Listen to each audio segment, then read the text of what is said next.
step one is to basically take your gauze and then fold it in half and align where the dart is, and then sew down across the dart at press of foot seam allowance for both darts.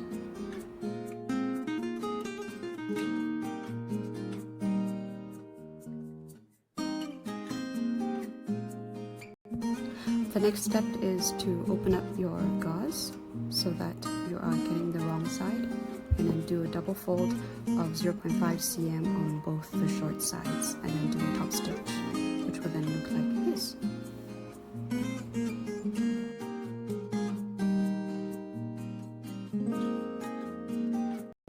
Next is to align your outer fabric, right sides facing each other, as well as for your lining.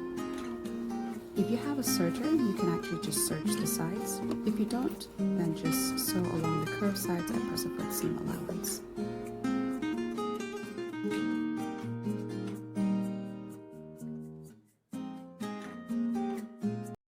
What you can do next is attach the gauze to the lining. If you notice the curve, it's much steeper here. This is your nose, and the line slightly straighter. This is where your chin is for your dart, the shorter one, and there's a longer one. The longer is for your nose, and is where your chin is. So what you're gonna do is you're gonna open up your lining, and you're gonna align at the center the gauze on top of your lining, so that the gauze, the right side is facing up and the right side, so wrong side with the right side. Open up your seam allowance and align at the center and pin. You're gonna now attach the outer, again knowing that the steeper curve is your nose and this is your chin, so align where the nose is together with the nose here. And then because this side of the seam is over on this side, we're just going to flip this to the left. And now you have your 3 layers aligned together. And then what we're going to do next is basically sew down this part here at press of foot seam allowance and the bottom.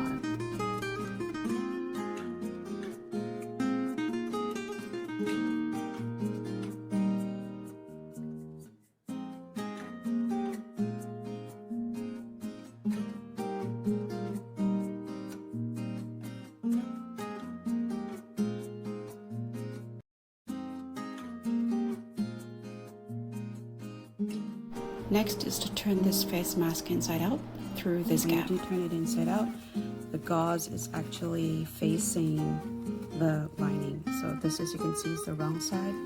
So you want to be able to flip out through this side. So you're holding it against the lining, and then this is the outer.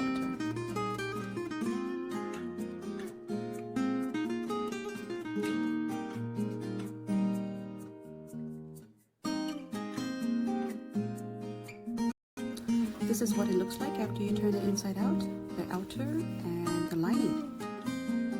Next, do a top stitch along the top and the bottom. And when you do start doing this top stitch, you don't need to reverse, just go straight all the way to the end on both sides, because later on your next step would be to doing the double fold when you put the elastic band. Okay?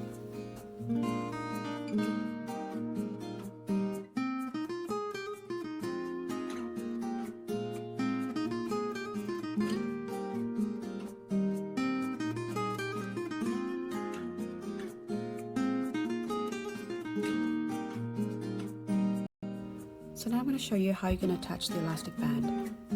So first of all, I'm going to do a 1 cm double fold crease. Yep, just crease it down.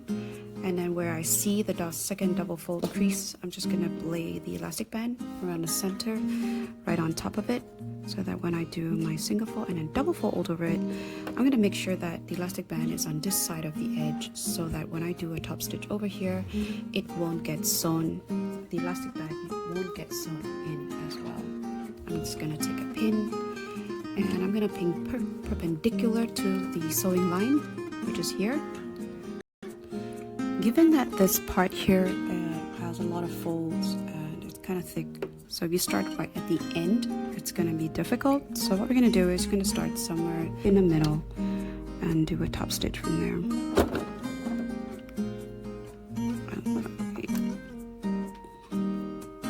You notice that I'm not using any zipper foot. I'm just using this normal presser foot to basically sit right on it. So now that I've gone a few stitches, I'm just going to go right back towards the start. Yep. There you go. You can see how easy it is for me to just come right back over without any problems.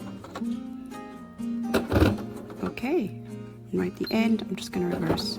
You could hear it struggling a little bit. Done. Let's see. Awesome.